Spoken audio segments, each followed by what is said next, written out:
Hello everybody and welcome to the Drydock episode 352. This week the questions are taken from guide 422 on the Göteborg, or let's face it, Gothenburg or Town class destroyers of the Swedish Navy, as well as the video on Admiral Spruance's career covering the time from Saipan to Okinawa. So let's start with questions. Captain Charlemagne asks, why do some people looking from the bow view think that Gneisenau is Bismarck? I saw a photo of Gneisenau in 1939 in Kiel, and someone vehemently defended that it was in fact Bismarck, which I find a little bit silly.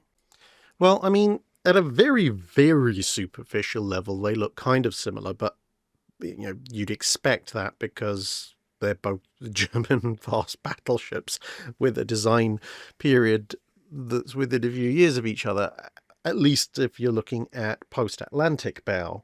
Gneisenau or Scharnhorst, as you can see here, Gneisenau, just in case you're wondering, is on the left. But, well, there are a few rather major giveaways as to which ship is which. The most obvious one being, well, one of them's got triple turrets, the other one has twins. That's rather hard to miss. Another thing, actually, is if you actually look at the hull, look at the bow, you'll see that in Gneisenau's case, she has a raised strip running along from her main belt that runs basically all the way up to the forward anchor that's quite visible, whereas on Bismarck you can see that that raised profile ends just forward of Anton turret. What else can you see? Well, you might think the little bit sticking up right up top is a difference, but actually that's somewhat variable. Some photos of Bismarck have it, some don't. But other rather notable differences, you've got the kind of golf ball secondary fire directors, and on Bismarck, if you're looking from a bow view, you can see there's one on each side. You can see the port side one here, obviously, at a level just above Bruno turret, but further back. And then after that, you've got this socking great crane arm. Whereas if you look on Gneisenau, you can see that there are two such golf ball directors on either side, one lower than the other, fairly easily visible. Other noticeable differences are that you can see kind of the bridge window structure. Bismarck's is a little bit flatter with considerably wider wings. Bismarck has considerably more top structure above said bridge. And then if you look a little bit further down to where the conning tower is positioned, once again, Bismarck's structure there is considerably wider. Now, there are obviously a lot of other incidental minor differences that you could be pointing out, but those are the biggest and most obvious ones. So, yeah, confusing Gneisenau or Scharnhorst with Bismarck or Tirpitz, that's not really very easy to explain. Almirante Brown asks, I was surprised by the many types of Bofors naval artillery advertised in the 1913 Naval Annual. Did Swedish firms alone or as part of an international consortia actively seek foreign naval contracts in the 1900s and 1910s? What kind of upgrades to Sweden's naval infrastructure would have been required for Swedish companies to have had a chance at winning first and second generation Dreadnought contracts? Swedish firms generally weren't looking for international shipbuilding contracts in a large scale, at least. They would aim for some smaller ones for minor nations and so forth, as Bofors could position itself as kind of a true neutral when it came to arms supply, kind of like the Switzerland of heavy naval artillery. But Swedish shipyards just weren't really capable of manufacturing dozens and dozens of ships all at the same time, certainly not warships. But when it comes to the number of Bofors naval artillery guns in that naval annual, one of the things you have to remember is that at that particular time, you're looking at a little bit of a snapshot, because Bofors, up until 2 years before that annual, had a fairly major competitor in Sweden. But then Bofors essentially overwhelmed it, took it over, shut it down and consolidated it all into one. So essentially that catalogue, what you're looking at is almost the combined catalogue of two separate arms manufacturers, which is why there are so many similar caliber weapons. In terms of Upgrading naval infrastructure for Swedish companies to win first and second generation Dreadnought contracts. Well, for the second generation, that would require Bofors to manufacture something like a 13, 14-inch gun or thereabouts, something to actually fit onto those ships. As far as first generation Dreadnought contracts go, obviously the Bofors 11-inch gun as found on the Sverige class you could install on a smaller Dreadnought. Most first-gen Dreadnoughts went for the 12-inch gun, but of course the Germans went for the 11-inch, so that's not necessarily completely ruled out. The bigger problem really would be the size of Swedish yards and the capability of manufacturing the other components for a ship. Now, Bofors could make the armor for ships of that generation, but yeah, you'd first have to make a slipway, I guess, probably, rather than a graving dock, large enough to actually build the ship. And you'd still have to source things like the engines and so forth from overseas. So, honestly, it was probably better if you did want a ship built with Bofors naval artillery to get the ship built somewhere else and have the guns shipped from Sweden to the ship, rather than try and build a ship, have all the guns and armor available, but have to ship in rather major components from, like the engines and so forth, which needed fairly early in the build process, to Sweden. And of course, with all that expanded naval infrastructure, you need to build a Dreadnought, a substantial sized Dreadnought in Sweden. You'd also need all the relevant cranes and other transportation infrastructure capable of supporting the large loads that you'd need to build such a vessel. So it's not just about, hey, we've extended the slipway a little bit. You'd have to completely overhaul the shipyard's infrastructure as well. Miko Latachuk asks, the Soviet fleet had an overwhelming advantage over Axis powers in the Black Sea. What is the cause of its poor performance, and could you name any actions or achievements that might otherwise vindicate it? There's a combination of factors.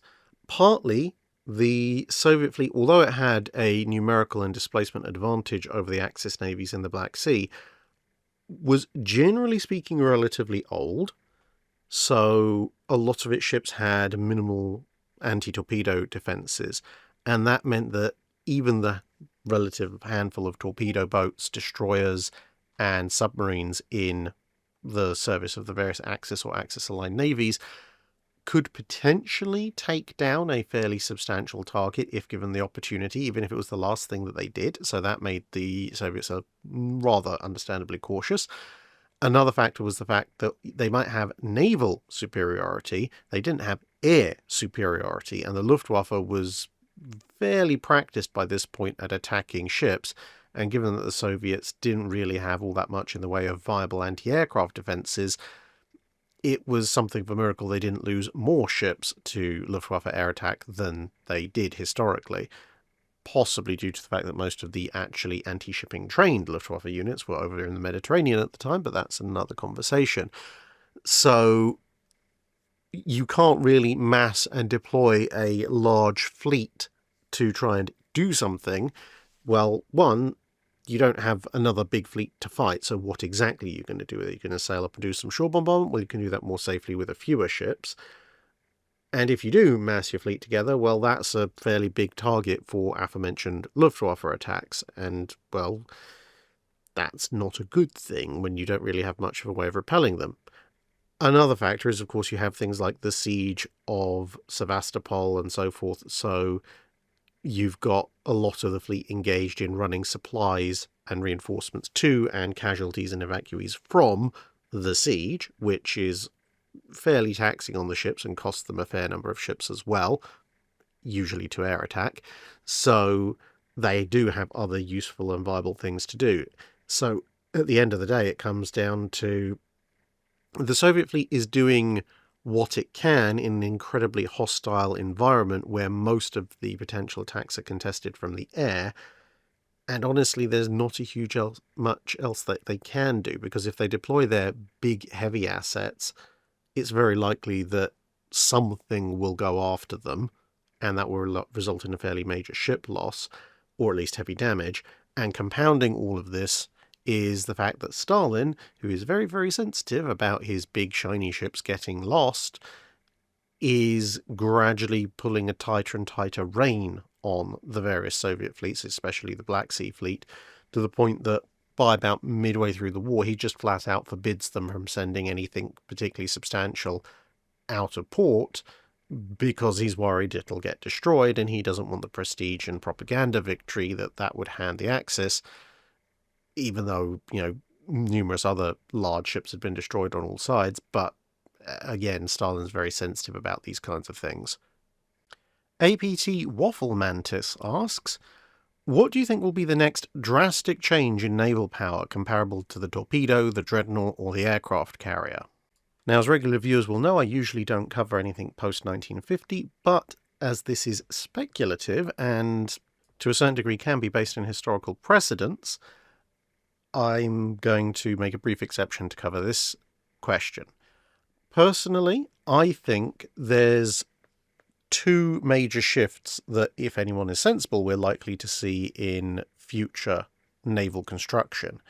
Now, obviously, I don't know everything there is to know about modern naval warfare. There are probably significant advances going on in, for example, submarine technology that, well, no one who actually knows about them is going to be at liberty to talk about, and I certainly don't. But in terms of surface ships, I think that we are either heading for, or should be heading for, considerably larger ships, and we're probably going to see a significant return of gun-based armaments at varying sizes. Unfortunately, probably not battleship grade, but certainly in the form of close and medium-range weapon systems, and potentially with lasers like you can see Dragonfire here, supplementing that. Now, the reason I say that is because of two things. Firstly, when you're looking at the new thing that everybody thinks is going to dominate every battlefield everywhere all the time, i.e. drones, yes, they are a substantial threat, and actually this poses a significant problem for existing warships, because for many years, in fact decades now, warships, at least in terms of escort vessels, destroyers and frigates and so forth, have been trending towards mirror matching the kind of threats that high-end peer opponents have been looking to throw at them. So you initially had anti-shipping missiles, fairly basic subsonic ones, then you went to sea skimmers, then you went to supersonics, now they're talking about hypersonics, but essentially the missile threat, the primary threat that these ships are designed to defend against, has become individually potentially slightly larger, but numerically somewhat smaller, but somewhat more capable. The engagement time is much reduced. It used to be that if someone launched a massive wave of subsonic anti-shipping missiles at you, your restriction was essentially your magazine size, because you could engage all of them until you ran out of missiles before the first lot hit, assuming you had decent radar. These days, however, really, really fast missiles, your main restriction is how quickly you can react and how many missiles you can coordinate in the air, because a hypersonic missile coming over the horizon is going to hit you much, much faster than you can mag dump your ship. And so there's been this trend to bigger, more expensive, far more capable anti-aircraft missiles, which makes a certain amount of sense. But now you have drones thrown in on top of that. And the problem is that a drone might be cheap, cheerful, and rather pathetic looking next to a supersonic or hypersonic missile, but it's still a major threat. Some of them will have the power explosively to seriously threaten the ship's integrity and survival. Others might not, but they will still carry the power, explosive and shrapnel-wise, to damage and knock out systems like, say, your radar and your fire control systems, which will then impede your capability to deal with the bigger, nastier threats. And that, of course, means that every single threat in an attack wave, whether it be a, if you like, proper anti-shipping missile or some overgrown moped with wings, has to be dealt with. The problem is that, well, if you've got smaller and smaller magazines of increasingly more and more expensive missiles, somebody could basically get a net win by firing off a couple of $100,000 worth of flying mopeds, and if you expend maybe a dozen proper surface-to-air missiles plus some gun shells to deal with them all, well, you've probably spent $20-30 million, which, net score-wise, they've won that one by a factor of about 10, even if they didn't do any damage, because they forced you to expend a lot more money. And so that's why I think guns are on their way back, because realistically, the only way to relatively economically counter these swarms of low individual threat, low speed, fragile drone assaults is to have an extensive battery of guns. Now, whether that be 40 mil, the Phalanx 20 mil CRWS I think is past its use by date really, but could be 30, 35 mil, could be 40 mil, could be 57 mil, slightly bigger installation. The Italians are very fond of that one, or 75 mil, 3-inch, etc. Whatever the case, I think you're going to see a lot more of those because shells are relatively cheap and can deal with those kinds of threats. And if you've got enough of them, especially my idea of a twin 40mm installation, you potentially even have a viable secondary line of defense against hypersonics, because as long as you can fling those shells out just far enough, you don't necessarily have to hit an incoming high-speed missile. You just have to put a big cloud of debris in front of it, 40mm frag rounds, and then when it hits those, it's going to come apart. And that's why you have to hit them far enough out, because otherwise you just get shotgunned by fragments. But anyway, so that's why I think guns are probably going to see a bit of a comeback. And of course, if, as and when laser technology comes fully to fore, you might see those integrated as well. I personally think as well as guns. You might see some navies try to rely purely on a laser, but given that there are a few circumstances where a laser might be severely attenuated when a shell wouldn't be, like severe fog or something like that, or mist, I'd hope people were sensible enough to have both. And again, the swarming threat comes back to why I think we're going to see larger ships, because larger ships can carry larger and more numerous sensors, less vulnerable to things like ECM and EW, because, well, they've got more power apart from anything else. But also, one of the big problems faced by, I think, current combatants is that if somebody has a whole slew of cheap and cheerful stuff, whether they be the flying mopeds or a bunch of need to use in the next couple of years silkworms or whatever, because they're cheap and therefore can be fairly numerous, a potential aggressor, whether that be, someone like the Houthis or someone a little bit more civilized and advanced, can potentially fire off dozens, if not hundreds of these things. You still have to counter all of them, but then you run out of missiles in your magazines. Then what do you do? Because at that point, if you're dangerously low out of missiles, you either have to withdraw, in which case the other guy wins, or you have to hope that they haven't kept their handful of actually capable anti-shipping missiles for now, and if they're sensible they have, they launch those, and oh look, you don't actually have your primary line of defense anymore, you have to rely on close-in weapon systems and hope that they get them all. Which is not a bet I would want to be making, necessarily, if there's, a dozen actual capable anti-shipping missiles coming at you. At which point, there is a very, very strong argument for a considerably larger ship than the 8 to 10,000 ton destroyers that you see most commonly used for air defense amongst the larger navies of the world. Instead, I would say you probably want a minimum price of entry of 16,000 tonner, and for smaller navies like the UK, which just, let's face it, we're not going to be building dozens and dozens of anti-air escorts anytime soon, you probably want to build something even bigger, 23, 25,000 tons, because, well, half a dozen of those will be infinitely more effective than half a dozen substantially smaller vessels, because one, square cube law is your friend, much more internal hull volume, and two, something that size can essentially be self-supporting and doesn't necessarily need an additional escort ship with it to help it out. Hopefully, if you design it properly anyway. And that will give you much greater magazine depth for your general expensive missiles, plus extensive magazine depth for shorter range missiles like C-RAM or Sea-Scepter, plus plenty of deck space and length to mount a good number of gun-based defense systems.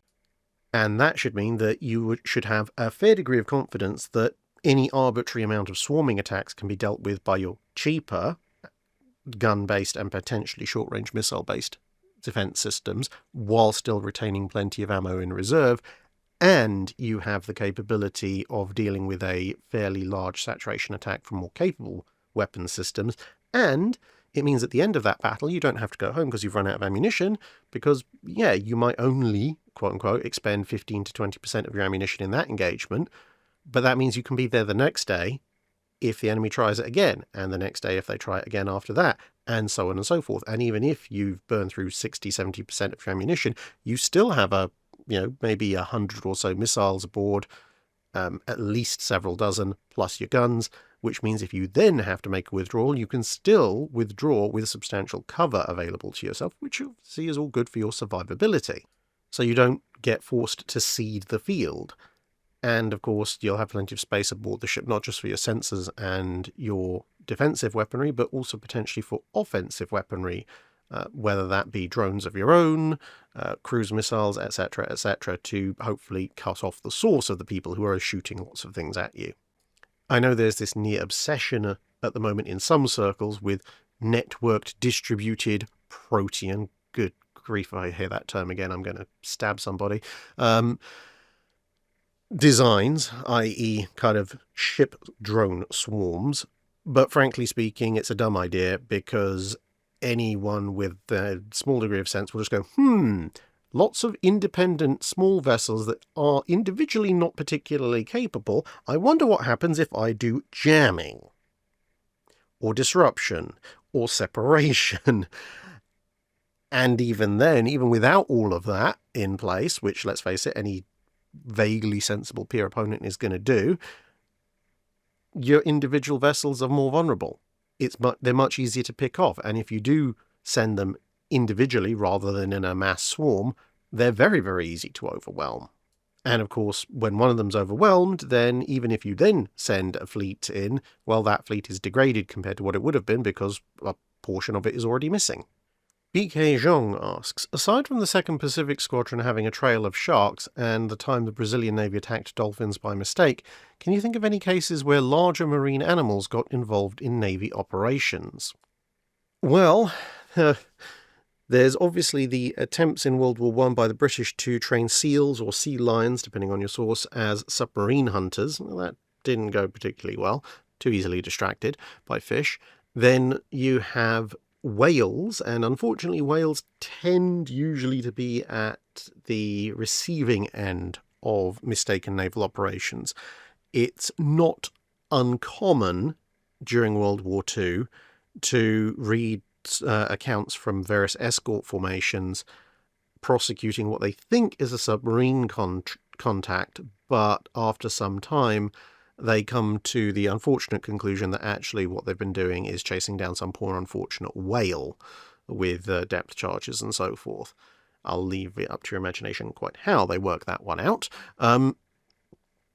But it's not to say the whales entirely are on the negative side of things, because you do have a tale going all the way back to the Byzantine period of a particularly large whale. No one's entirely sure what species, but one apparent particularly large whale that decided to terrorize what was at the time Byzantium-Constantinople's harbour, which caused no end of kerfuffle for several years until the problem was eventually dealt with. You also, of course, have semi-regular occurrences of sharks going after survivors of shipwrecks and ships sunk in enemy action in the various tropical climes where sharks are present in very large numbers and of substantial size. But broadly speaking, most marine animals' involvement with full-scale warships tends to be in the age of sail, when it's a little bit harder for them to detect said warships, for the sailors to either go, oh look, cool, a thing, we shall determine whether this is a good or a bad omen, or oh look, a thing, I wonder if it's tasty. And then once you get to the era of steam and steel, when you've got engines and propellers going thump, thump, thump, thump, thump through the water, mysteriously, contacts with large marine animals tend to be significantly reduced because most of them hear the thing coming from a dozen miles away and go, I don't want anything to do with this, and just swim off. A few don't, and occasionally they get rammed and so forth, which also isn't great, but there you go. Warrant Officer Will asks, you've mentioned in a previous Drydock that Jarrah wood was incredible in all but the fact it was an absolute pain to machine, and almost impossible to do so once it had hardened. But with the British Empire being the British Empire, they had the resources and exclusive access to it, so did they try anyway and build some kind of warship out of Jarrah wood? As far as I'm aware, no, they didn't try that. In part because although Jarrah is, as I've mentioned before, substantially stronger even than white and live oak, it is a little bit denser, unsurprisingly, so it's a little bit heavier. So you would need to take that into account when you're building your ship to make sure it's not sitting too low in the water. But the main problem is actually twofold. Yes, it's very difficult to actually, deal with in terms of shaping and so forth. That would be a major problem because at the time that you're talking about making ships out of wood, generally, you need to do that with hand tools and maybe some very, very basic powered tools. That it means you're not just talking about worn-out blades, you're talking about huge amounts of exhausting work, and that's not going to be very popular or very economical, so it's going to cost you an absolute fortune. Plus, where is it? The wood, it's in Australia.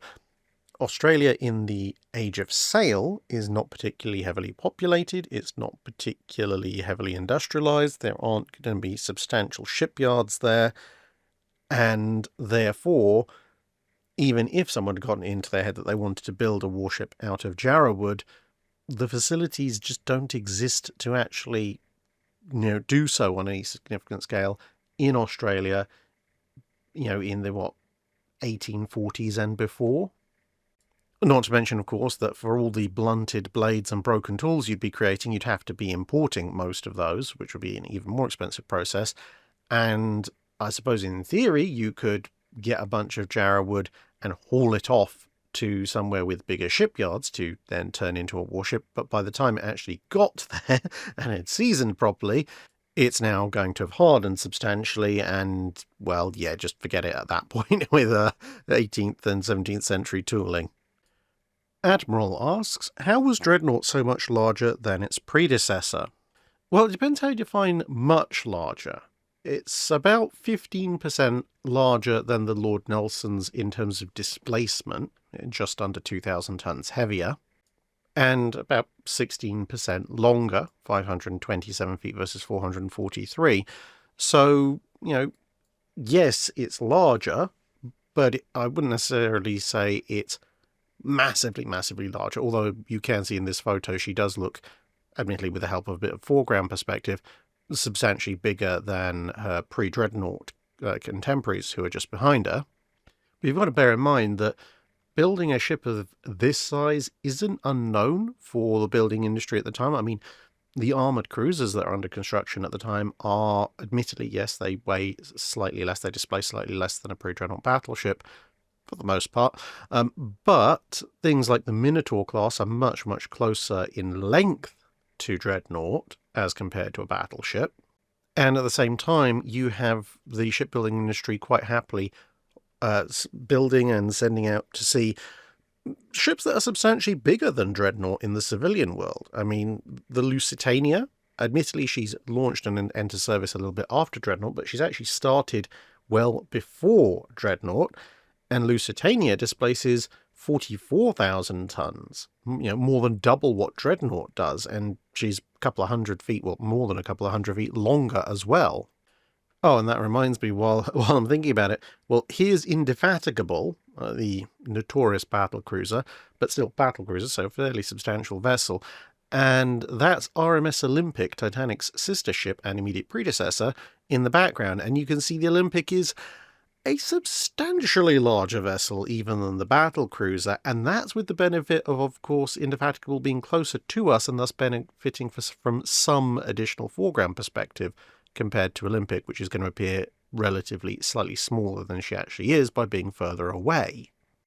So essentially, Dreadnought being so much bigger than a Lord Nelson class pre-Dreadnought is essentially down to, well, she needs a larger hull to accommodate all those big guns and the hull form for higher speed because of the turbine engines.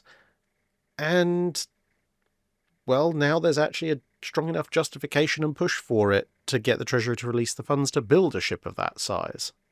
And so they did. There wasn't anything especially unique about the capability of building a ship of that size and shape. It was just the first time someone had done it for a battleship.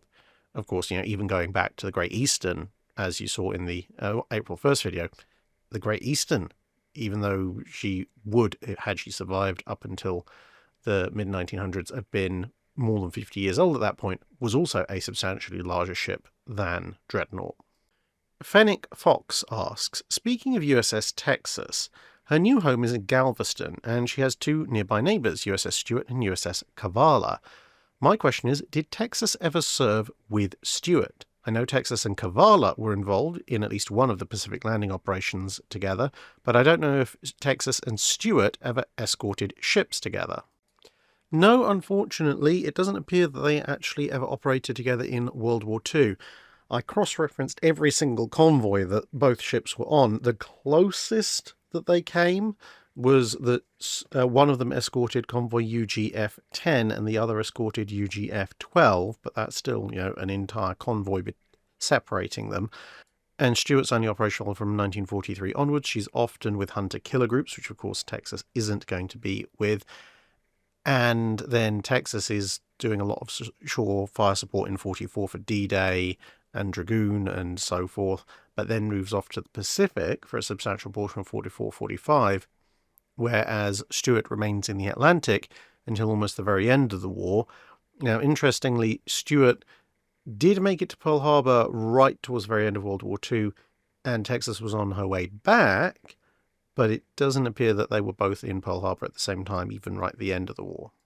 The Bashar asks, why didn't you go into further detail regarding the Smith versus Smith argument in Saipan? And why did you imply that General Ralph Smith was at fault as opposed to Holland Smith? I feel this was a major oversight on your part.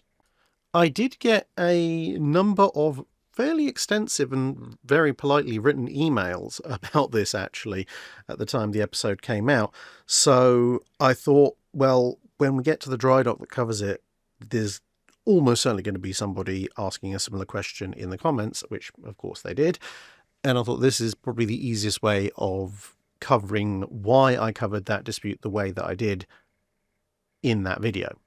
And that is essentially boils down to the fact that, well, two things. Firstly, I'm telling in that video the story of Spruance, not the story of either Ralph or Holland Smith. Secondly, as I've said before, I'm not a land-based military historian. Well, I physically exist on land, but I don't have, substantial knowledge about army and land-based operations the way that I know the Navy. And likewise for air operations, but land operations are the important thing here. So therefore, I'm not a historian who's au fait with the ins and outs and wheelings and dealings of the US Army or the US Marine Corps, apart from where the US Marine Corps' own dealings touch on the Navy's dealings. Therefore, I don't know every single detail of the background and the argument with regards to the dispute between Holland and Ralph Smith. And I'm not going to try and wade into that because, apart from anything, one of the few things I definitely know about the whole dispute is that it is still a matter of considerable contention between the Army and the Marine Corps down to this very day. And therefore, obviously, there are going to be perspectives that think that Holland Smith was completely justified in his complaints, and other perspectives that are going to say that Ralph Smith was, completely done over by this and it was completely unfair, and everything in between. And since I don't have the time or, to be honest, any beginning of any idea of where I would look to try and evaluate all the potential sources for myself and work everything out, even assuming I understood them all, I'm not in a position to take a position on the entire argument. Therefore, what I presented in that video was a relatively short excerpt covering that the incident happened because it affected Spruance, and Spruance had to, not only was the campaign affected by it, but Spruance's own, decisions, etc., had a bearing on it. But what I presented was essentially what Spruance was presented with, i.e. what was the Spruance eye view of the situation? What was he being told at the time? What were his advisors and other senior officers telling him at the time? And how was that driving, the decision that he ultimately had to make? So if Spruance is being told that Ralph Smith isn't making the Army Division do what it should and that the Marines are suffering as a result of it, well, that's what Spruance is told. That is what he's going to make his decision on at the time. And, the fact that Spruance rather likes Ralph Smith, also pertinent to what Spruance knows and thinks at the time, therefore included.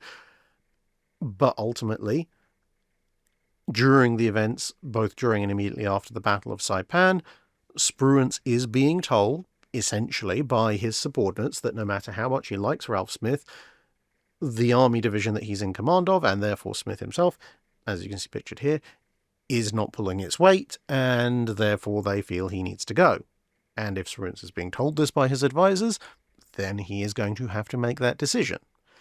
Whether or not those representations are entirely accurate or justified, and what exactly was going on, was it a difference in tactics? Was it a difference in perspective? Was there actually some morale issues or whatever between the various divisions and so forth?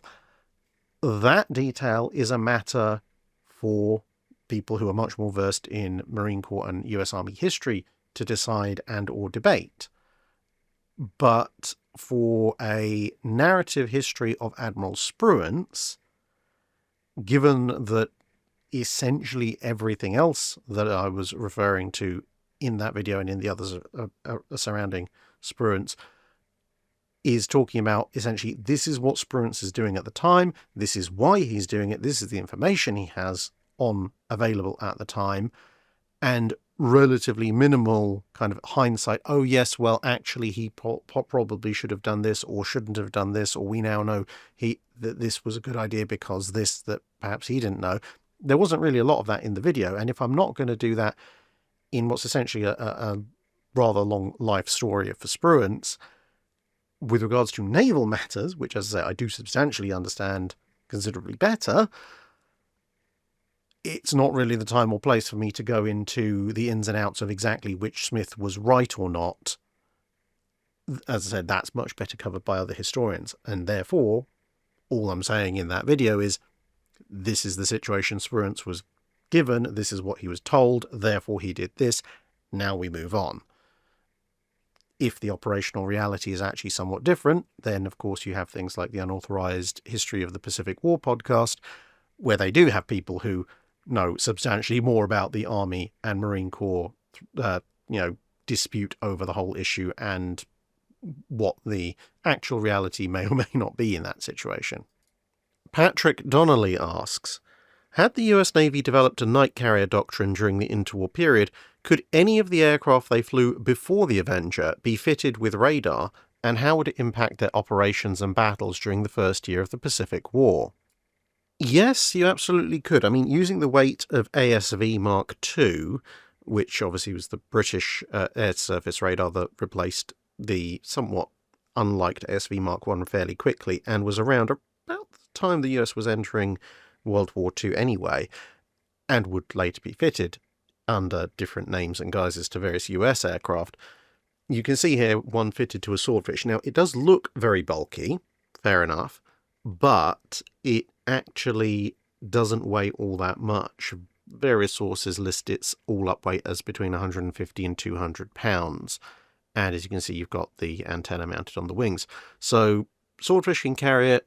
Pretty much any US aircraft that's in carrier service at the start of World War II could carry it.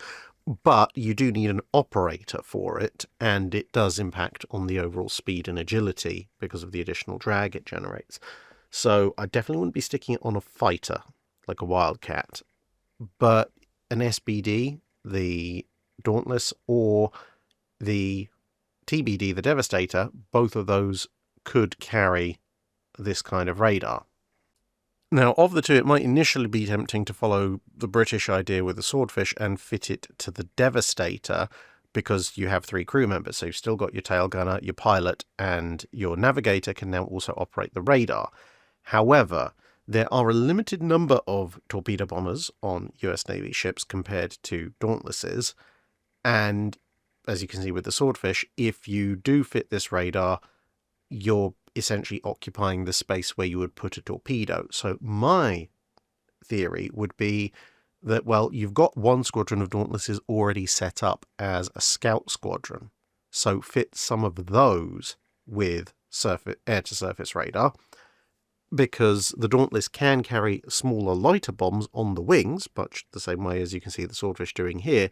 So while you are taking up the primary hard point, so it won't be able to lug around the 1,000-pounder, simply because the radar will almost certainly be in the way, you can still take the lighter bomb loads that are typical of a scouting Dauntless anyway, and you have the extra crew member, so your rear gunner can do radar operation, because let's face it, while you're searching for the enemy, if you come under air attack, your gunner can switch back to being a gunner fairly quickly, and in the period when he's most likely to be needed as a rear gunner, i.e. while you're actively attacking an enemy target, well, by that point the radar's already done its job. So, yeah, I think scouting Dauntlesses would probably be the best aircraft to fit this radar to. In terms of impacting operations, there are a number of cases where it would be very useful. I mean, obviously, some airborne sweeps and searches for Japanese ships that just missed them might very well pick them up, but you might also get some attacks in from unexpected angles or unexpected times, which might significantly help the US cause overall. So, for example, at the Battle of the Coral Sea, you have some Dauntlesses showing up to attack Shikaku and Zuikaku, and they're not able to find the carriers. A couple of them are, but not that many compared to the number of Dauntlesses that are looking for them because of low cloud cover. Whereas if you'd had 2 or 3 radar-equipped Dauntlesses in with that group, then if you tell everyone else, hey, follow the Dauntless that has the weird bulge on the underside, and it goes, yes, they're over here, even through the cloud, well, that gives you a double advantage. 1, everyone can attack, and 2, the Japanese can't shoot at you until you emerge from the cloud base, which shortens your period in danger and gives you the advantage of surprise. So the Battle of the Coral Sea might have ended with either more damage to Shikaku and damage at all to Zuikaku, or possibly even with one of them sunk.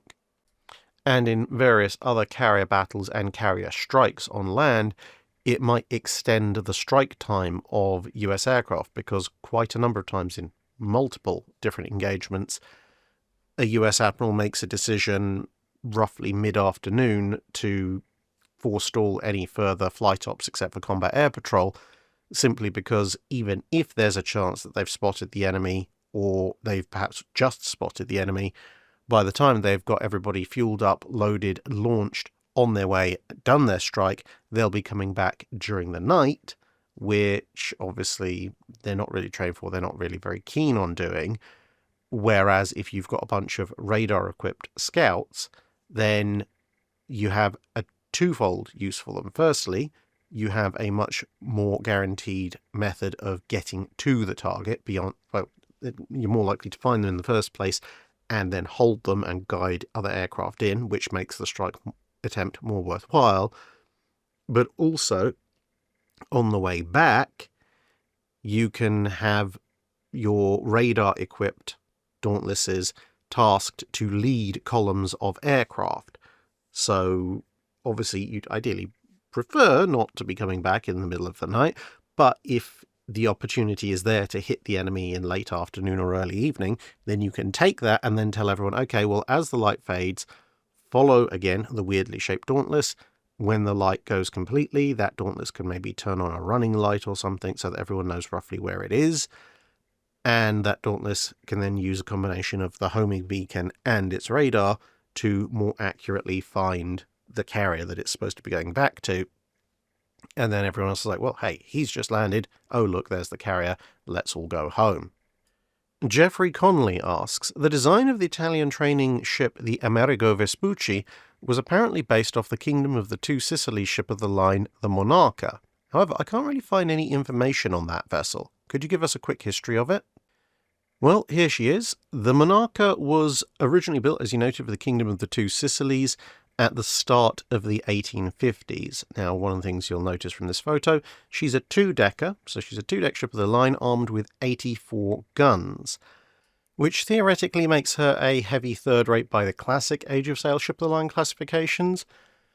But at the time that she was being built, the first rate was 120 plus gun three-decker, quite substantially bigger than most classic Age of Sail ships of the line that were first rates. And the second rate, as a short three-decker, had kind of fallen away, and most second rates of the 1840s, 1850s were two-deckers with mid-80s to low to mid-90s numbers of guns. So by the period, she was technically classified as a second rate. However, even at the time of her launch, screw-powered, or at least steam auxiliary ships of the line were definitely a thing in service, and she was originally just a sailing vessel. And so in the late 1850s, she was taken into Drydock to be fitted with a steam engine, but unlike some ship of the line conversions, this wasn't done by cutting the ship in half and putting in an extra section that also held the steam engine, which preserved the overall firepower. Instead, they literally just cut open the top, popped in a steam engine and a screw propeller and called it a day, which had two negative effects. Firstly, the additional space that took up meant that she went down to being a 64 gunner, so kind of dropping out of the contention of being a ship of the line, depending on who you asked. But also the screw propeller was not the world's best design, and so initially she was only capable of making around 4 knots, although when she had a new propeller fitted, that went up to 8 knots, which still wasn't fantastic by the standards of the time, but it was much more in line with the lower end of generic steam-powered ships of the line of the period. Of course, this was also the time period when Italy was going from being a whole series of different kingdoms into being, well, Italy, the Kingdom of Italy. And initially, some of the, unification forces tried to capture her. That didn't work out particularly well. But when the Kingdom of the Two Sicilies had a governmental collapse and the king fled, at that point the majority of the navy actually then turned around and joined the unification forces. So at that point, which was 1860, she was renamed Re Galantuomo, I think. Galantuomo, maybe? And then in 1861, she became part of the Regia Marina. But a combination of relatively slow speed under steam, unreliable machinery, and that significant reduction in armament meant that although for a brief period she was the largest ship in Italian service, she was rapidly overhauled by newer, larger, and more modern warships. And by the time of the Battle of Lissa, she wasn't considered a frontline warship anymore, so she wasn't there. And then she would eventually be scrapped in the mid-1870s. But, as you mentioned in your question, in the 1920s, when it came time to build a pair of sail-based training vessels, the designer essentially, although the interior was much different, took the exterior lines of the ship and turned out 2 vessels, one of which is still in Italian service. DM Phoenix asks, when it comes to a ship's position of second in command, executive officer, first mate, first lieutenant, etc., does the captain have unilateral power to appoint this position, or does the admiralty, or the ship's owner in the case of a commercial vessel, have a say in the matter too? And how much does the captain's personal relationship with that person factor into the decision compared to skills and qualifications? It's one of those wonderful questions where it varies hugely depending on navy, time period, and also the personal cachet of the captain in question, plus circumstances, to be honest. So, in the latter period of the time period the channel covers, as you get more into the modern era, the captain usually has very little power over the appointment of his executive officer under default conditions, because XOs will be on their own separate command path, usually, heading off to be captains of their own at some point, and thus you might start your time as captain of a ship with a given XO, but they may be transferred out to their own command or something else partway during your term in command, and you get a new one. Or you might be lucky enough to start with a brand new XO, so you're both in the same commission for roughly the same period. Although, obviously, the flip side to that is that if you inherit an XO from a previous captain, then hopefully, if the XO is any good, the ship's already running pretty well. Whereas if you start with a new XO, well, both of you have got to learn your job on the new ship pretty darn quickly. Now, the further back in time you go, the more likely it is that a captain will have a lot more influence over who gets assigned as a first officer, simply because when you go further back, ships tended to come into commission, and then they'd get their officer cadre, and then they'd go out of commission, and then the officer cadre would leave.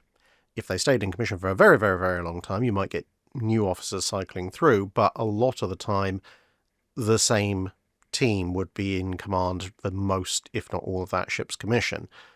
Obviously, circumstances did vary. We're talking about the age of sail, essentially, here. And at that point, then captains would have a bit more say over who they wanted as an officer. Although usually they would have a bit more say about who they didn't get as an officer, more so than who they did. So you might have a letter saying, well, I appreciate that the Admiralty has selected such and such as my first lieutenant, but I really, really can't stand the man and would prefer somebody else. That would be more common than, thank you for appointing me captain of this ship. I would like to bring this officer aboard as my first officer. However, that's not impossible in the time period. As I said, it depends a lot on circumstances and the cachet of the captain. So if you're an up-and-comer with a lot of political clout and a lot of fame to your name, or you're just really well liked by your superiors, then if you send a letter saying, dear Lords of the Admiralty, thank you very much for appointing me captain of this third-rate ship of the line or this frigate, I would very much like to bring my good friend so-and-so as first officer, then you're very much more likely to be granted that, as opposed to if you're just a generic captain. And of course, if a captain dies and perhaps the first lieutenant is felt not to be senior enough or experienced enough to take over as captain on a permanent basis, you just get parachuted in. You ain't getting rid of that first lieutenant very easily. Of course, if you really want to get rid of someone because you are having a personality clash, but they're also a reasonable officer in the abstract, then one of the ways you might do that is to recommend them for command. So send them off to be post-captain of a small ship. Again, we're talking about the age of sail. At which point you can say, well, hey, look, my first officer, I'd really hate to see him go, but he is good enough to command his own ship. And, well, since this is a little bit out of line of the commission, decommissioning, paying off cycle, well, can you send me this guy, who I happen to like, as the new officer? Of course, you then have to potentially smooth over ruffled feathers amongst the existing crew who may be looking for promotion themselves. Tanko Dromis asks, what would be your take on the unrealized refits that were allowed to Italy and France after the Washington Treaty? How big a refit could they have been, and what would it involve in your opinion? So the section, for those of you following along at home with your own copy of the Washington Naval Treaty, is Part 3, Section 1, Part D, Section 1. Yeah, I know, it's weird. So there it reads, no retained capital ships or aircraft carriers shall be reconstructed except for the purpose of providing means of defence against air and submarine attack, subject to the following rules. The contracting powers may, for that purpose, equip existing tonnage with a bulge or blister or anti-air attack deck protection, providing the increase of displacement thus affected does not exceed 3,000 tons. Displacement for each ship. No alterations in side armour, in calibre, number or general type of mounting of main armament shall be permitted except, in the case of France and Italy, which countries within the limits allowed for bulge, i.e. the 3,000 tons, may increase their armour protection and the calibre of the guns now carried on the existing capital ships so as not to exceed 16 inches. There's a separate section about Renown allowed to complete her armour upgrades as well. Well, initially I don't think it does them a huge amount of good, because, frankly, The next generation of gun that Italy and France are designing at the end of the 1910s, beginning of the 1920s, is a 15-inch. And with the best will in the world, the Conte de Cavours, the Duilios, the Britannias, well, let's not even go with the Courbets, they just do not have the space within their barbettes to accommodate upgrades to twin 15-inch, whether that be from the 13.4-inch of the Britannias or the 12-inch of the Italian ships. You could potentially make an argument at a squeeze for getting a twin 15-inch in place of the two triple or three triple 12-inch on the Italian ships. But then what do you do about the super-firing twins? Because otherwise you've only got 6 guns and one of them in an awkward position amidships, which is where you want to put a bunch more machinery, ideally. Now, devoting some of that extra weight to armour protection, that I could see certainly as a useful thing. I mean, neither ship is particularly well protected, or ships, I should say, considering the Italians do have 2 separate classes of 12-inch Dreadnought, at least once they get rid of Dante Alighieri. Now, if I was going to do some refit taking advantage of these clauses, I would actually try and do it for the French in the early to mid-1930s. So, in both cases, Italian and French, they do have the advantage of the ships having a distributed armour scheme. So you could remove the extreme end armour, which still adds up to a reasonable amount of weight, which would save you even more weight going in. And especially with the Britannias, which are the slightly better protected in the first place, you could probably then get at least a reasonable approximation of an all-or-nothing armour scheme, with maybe 13 or a bit more inches of belt armour, which would then give them a pretty decent amount of citadel protection. And the reason I would be doing that refit in the early to mid-1930s is because it would allow me to replace the 13.4-inch guns with the same 13-inch guns that would be being planned for the Dunkirk class. Now, yes, it's 0.4 of an inch less, but they are far, far, far more modern guns with much better range and armour penetration. And so they would actually become simply more powerful vessels in terms of guns. So you've got a broadside of 10 of those by default, plus a decent amount of armour. The only thing that's really lacking there is speed, and at that point, with that amount of firepower, you could potentially make a decent argument, especially given their size, that you do something like the Italian refits did historically, stick a bow extension on, strip out the amidships turret, stick in a bunch of machinery, especially with the French forced induction boilers, and you might be able to then get the Britannias armoured with 8 modern 13-inch guns and decent armour up to a pretty decent speed. For the Italians, well, they pretty much did that anyway. With the modernizations, that they did. They pretty much took what they were allowed to do under the treaty to its maximum, and a little bit beyond, depending on what you believe their pre- and post-modernization displacements were.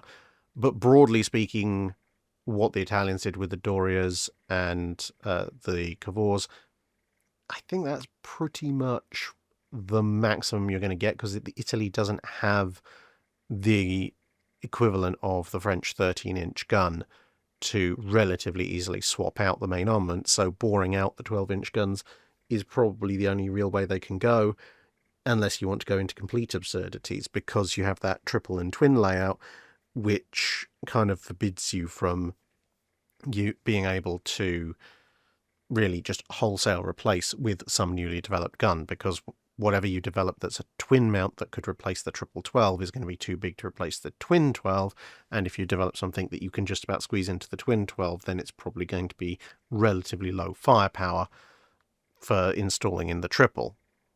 Although, of course, if you did want to rip out the entire barbette system and essentially rebuild the ship from scratch, then you could stick something big in, like 6 twin 15s or something, sure, but then you're really pushing the limits there.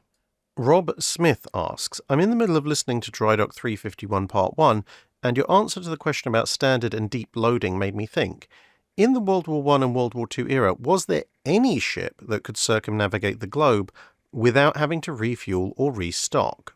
Well, it depends how rules lawyery you want to be about circumnavigating the globe, because in theory, you could take a ship as far south towards the Antarctic as possible before you hit the ice packs and just go around Antarctica. Technically, you are then crossing every line of longitude, and it's about 12,000 miles, which a surprising number of World War I, World War II era ships would be capable of doing, but I think that is very much cheating the definition. The sort of more traditional, quickest and shortest circumnavigation of the globe would be about 25,000 miles, give or take, and that would be, you could start at the Panama Canal or the Strait of Gibraltar, but essentially let's start at the Strait of Gibraltar, you go across the Atlantic through the Panama Canal, across the northern tip of Australia once you cross the Pacific, cut up through the Indian Ocean and up through the Suez Canal, through the Mediterranean and back to the Straits of Gibraltar again.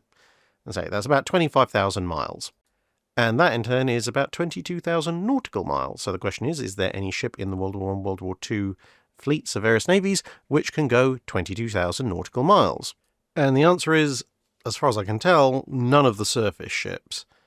Some of the ones that come close are things like the Deutschland-class cruisers, but they're still falling 4,000 or 5,000 miles short. But there is a number of ships of a certain type which can, and that's submarines. So this is the USS Narwhal. She just about could do a round-the-world trip if you load fuel into every potential tank. Normal range isn't enough, but you can load ballast tanks of subs with fuel as well. The I-400 class absolutely can. The I-400 class could do a round-the-world trip with, a fair bit of fuel to spare. And a number of the other large Japanese submarine classes, as well as the German Type 9D, they all come very, very close. So with a little bit of efficient sailing and or some fuel in the ballast tanks, they could probably make it. But essentially, for the World War I, World War II era, if you want to go all the way around the world without having to refuel, you either need to be a sailing ship, which in World War I isn't necessarily out of the question, or you need to be a very large submarine, and unless you're the I-400s, you want to be loading your ballast tanks with fuel, but you can technically do it. And finally for this week, Seb Dove asks, has an air force ever been strong enough to serve as a deterrent against a naval force? Could it ever be? This probably applies for smaller nations, much in the same way as coastal battleships were a deterrent against the Germans. Well, I think it very much depends on how technical you want to be with the answer, because of course something like, say, the US Army Air Force as it was at the time, or the Royal Air Force, or something like that, is going to be more than enough of a deterrent to a naval force coming from, I don't know, Civil War Spain. But that's more to do with the disparity of absolute forces between the nations in question than it is to do with the actual deterrent value of aircraft versus ships in and of itself. So if we're looking at an air force of a peer power being strong enough to serve as a deterrent to a naval force of another peer power that's roughly in shouting distance of each other, I think it would come down to, at least from my perspective, what exactly you define as a deterrent. Do you define a deterrent as absolutely restricts your opponent from doing anything in this particular space, or heavily discourages your opponent from doing something in that particular space without taking additional preparatory steps? Because those two are two very different things. For example, you could look at the Arctic convoys, and you've got the heavy escorts, the battleships, the carriers, etc., and they have to turn back by a certain point because Allied command says that, well, once you get beyond that, you've got admittedly German U-boats as well, but one of their primary concerns is German air attacks from Luftflotte 5. So is this acting as a deterrent to the Allies putting heavy ships all the way along the Arctic convoy route to safeguard them against something like Scharnhorst or Tirpitz? Practically, yes, it is, because, well, the presence of the Luftwaffe, again, complicated by the presence of U-boats, which in any combined arms operation is always going to be a factor. But primarily it's the aircraft that are deterring the Allies from sending heavy ships in. But this is not based on a, if we send them in, we are guaranteed to lose them. It's based on a calculation of risk versus reward. And the Allies basically calculating that it's far more likely that they will end up with damaged, expensive capital ships than they ever will put down a German surface raid. So, in a way, it's a deterrent, but if the Allies had absolutely wanted to, then they could have forced a capital ship force through the Arctic convoy routes. They just have to put more. So, 2 or 3 carriers instead of 1, 3 or 4 battleships instead of 1 or 2. Then they would have had enough force to, brave the whatever Luftwaffe 5 could throw at them. So it's not an absolute deterrent in that it didn't absolutely stop the Allies, but it did force them to consider either having to use an unacceptably large force or not do it. So, partial deterrence achieved. Likewise, you could look at, although the Imperial Japanese Armed Forces don't have a separate Imperial Japanese Air Force at the time, the Imperial Japanese Navy's Air Force, obviously you've got the Sinking Prince of Wales and Repulse, that's a pretty big deterrent to further British activity in that area for a little while going forward. Although, again, much like the case of Luftwaffe 5, as would be proven by both the US Navy and the British Pacific Fleet later on, it's not so much a case of this is an absolute deterrent, i.e. there's nothing we can do. It's a case of the enemy's aircraft have a certain preponderance of force. We can overcome it with our naval forces, or at least protect well enough against it, but we need a certain size and capability of naval force to do that. Cruisers, battleships, carriers, etc., etc. And we don't necessarily have that at our disposal right this instant. Therefore, it is an effective deterrent at the time, but not as an absolute. So I would say, generally speaking, has there ever been an air force strong enough to serve as a deterrent against a naval force flat out in and of itself on its own? Not in absolute terms. When you're talking about peer opponents, at least in the time period the channel covers for as long as air forces have existed, which is basically the first half of the 20th century for this channel's purposes, between peer opponents, the naval forces of the attacking party almost always did theoretically have the strength to be able to penetrate through the land-based air force's attacks. But the amount of resources they would have to commit to doing so was very often, especially in the earlier and mid parts of the war, greater than the amount of force they wanted or could afford to bring to bear at that point, which made the deterrent effective for that period, but didn't prevent it as a whole thing. So yes, a limited deterrence, certainly in World War II, was possible, but only as long as your opponent was distracted and divided in doing a number of other tasks. So deterrence in the classic sense of the word, as in you are deterred but not prevented, not deterrence in the kind of mutually assured destruction nuclear weapons sort of way where you'd have to be mad to try, which is what people think about more nowadays. And that wraps us up for this week. Thank you very much for listening, ladies and gentlemen, and I hope to see you again in another video fairly soon. Thanks for now.